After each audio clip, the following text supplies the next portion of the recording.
Magandang araw po. Magandang araw po at magandang gabi sa mga nakakapanood sa gabi at sa lahat po ng naabot ng video nito. Welcome po rito sa AMBO Avoy Mix Videos. Ngayon, may video po tayo, no? At sa politika po ito, no? Ito ay tungkol po sa pag-chase kay Senator Bato. Ngayon, ang pag-uusapan natin dito yung attitude, no? Yung dapat attitude ng isang mga nakaposisyon sa politiko. So, ito po, no, yung unang video ay ipapakita natin ay galing sa News 5. So, i-play po natin, ano. Go ahead, make my day, Mr. Trillanes! Bihan mo! Sige ka lang, ngak yan ang ICC. Sige!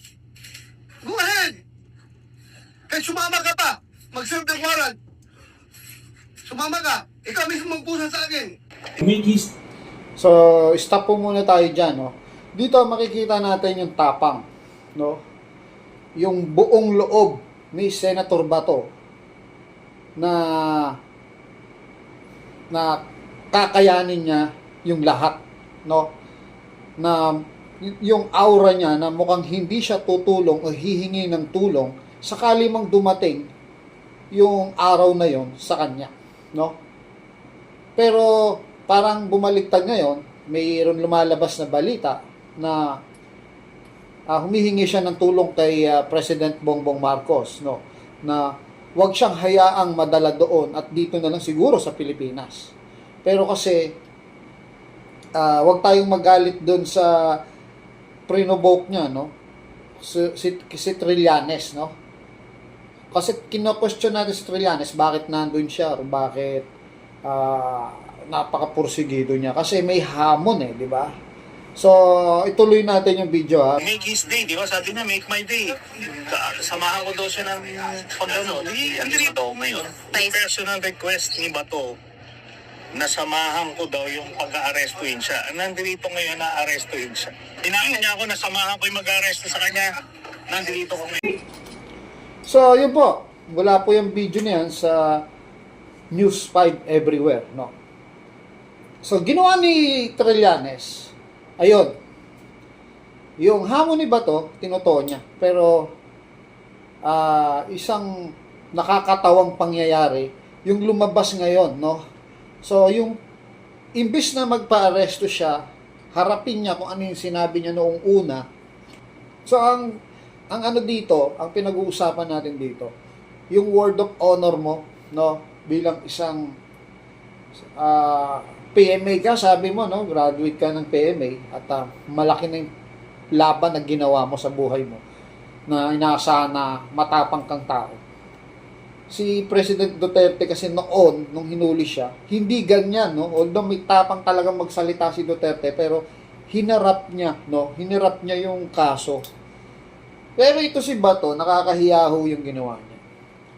Alam po nyo kasi, ayaw ng Diyos yung mayabang, no? Siguro, lahat naman tayo may gayabangan, o may nayayabangan. Pero kasi yung yabang na ginawa niya, in public po yun, marami ang nakakita, marami ang nakasaksi, may pumatol dun sa yabang niya. Sana ginampanan niya. So, ang Diyos kasi alam niya, kung nagyayabang ka lang, sa puso mo talaga, o alam niya yung level ng tapang mo. Eto, nangyari sa kanya, ipinahiya siya sa taong bayan. No, yung batong matigas noon, tumakbo. No? Parang batang tumakbo. Naalala ko tuloy yung nag-inspection sila ng ng mga paputok. Siya yung kauna-unahang tumakbo rin no? Parang nakakahiya naman. Lagi na lang siyang tumatakbo. Di na lang niya harapin yung problema. No? Yan po yung masasabi ko lang, no. Ibinabagsak ng Diyos ang taong mayayabang. Ayaw kasi ng Diyos yung mayabang. So, sa mga nasa politiko dyan, wag po kayong magsasalita ng tapos. At sa inyo rin po yan babalik, sa mga politiko. No? Kung kaya. Kung hindi nyo kaya, sabihin na lang, hindi kaya. Diba? Kagaya ng Presidente Marcos, sabihin na lang na, paano gagawin natin? Diba? Minsan nagtatanong siya. Maaaring hindi nyo talaga alam kung ano gagawin. Pero it's a kind of humble. Kaya itinataas yung nagpapakababa at yung nagmamataas, ibinababayan ng Diyos. Ito, usapin lang to sa pag-uugali ng isang tao, lalo na sa politiko. Hindi porkit nasa kapangyarihan kayo, diyan mananatili kayo sa kapangyarihan niyo.